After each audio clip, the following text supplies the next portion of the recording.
Iginit ng liderato ng Kamara ang halaga ng State of the Nation Address ng isang Pangulo para sa pagpapabuti ng bansa.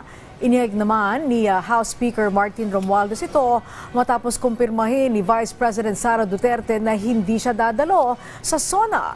Samantala, umani naman ng iba't ibang reaksyon na naging biro ng Vice Presidente. Nagbabalik si Daniel Manalastas sa sentro ng balita. No. Okay. No, I will not attend the SONA. I am appointing myself as the designated survivor. Matapos ang pahayag na yan ni Vice President Sara Duterte nang tanungin siya kung dadalo sa SONA ni Pangulong Ferdinand R. Marcos Jr., umani na yan ang iba't ibang reaksyon sa mga mambabatas. Sabi ni Senate President Francis Escudero, naniniwala siyang ayaw dumalo ni VP Sara sa SONA at pinapagaan lang daw niya ang paliwanag sa pamamagitan ng pag-quote sa isang Netflix series. Pero kung si Escudero ang tatanungin, hindi na siya magbibigay ng mas malalim na pag-unawa sa sinabi ng bise. Para naman kay House Speaker Martin Romualdez, ang bawat opisyal ay may prerogative na magdesisyon sa kanilang pagdalo sa mga mahalagang events. Kritikal na pagkakataon daw ang SONA para sa pagkakaisa at pagsasama ng mga lider ng bansa. At kahit hindi dadalo si VP Sara, tiniyak ni Romualdez na ang Kamara committed na makipagtulungan sa mga ahensya ng gobyerno para masiguro na ang SONA ng Pangulo ay magpapakita ng pagtutulungan para mapabuti ang buhay ng mga Pinoy. Ang tingin naman ng Secretary General ng Kamara, nagbibiro lang si VP Sara.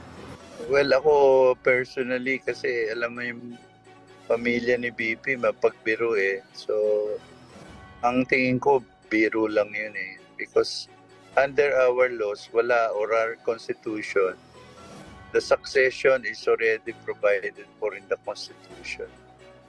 So there's no such thing as designated survivor. Pero tiniyak ng House Sec Gen na maayos ang seguridad sa SONA.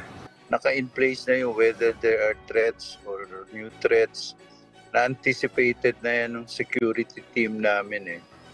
In fact, almost 100% nakalatag na yung security plan nila ron. At kasama nga dyan yung mga renovations na ginawa sa north and south lobbies, no? Tsaka yung rear entrance.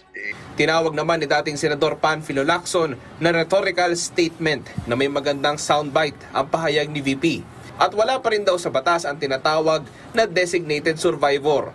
Pero para sa isang political analyst, bagamat hindi niya sigurado kung biro lang ito ng VP, sa atin, Presidente, pagkatapos Vice President, pagkatapos Senate President at pagkatapos House Speaker. Ngayon kung sabay-sabay po silang hindi pwede na o may nangyari sa kanila, iniwan po ng ating saligang batas sa Kongreso na magsagawa ng batas ng succession.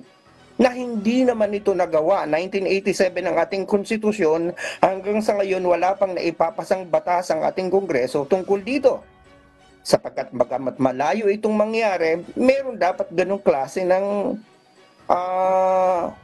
provision. So wala po tayong designated survivor. Kaya wala pong pwedeng i-appoint the designated survivor at lalong-lalo na walang kapangyarihan ng Vice President na i-appoint ang sarili niyang designated survivor. Ngunit ang mas matindi dito at lalo na kung biro lamang ito ay hindi ito magandang biro sapagkat hindi maganda ang dating.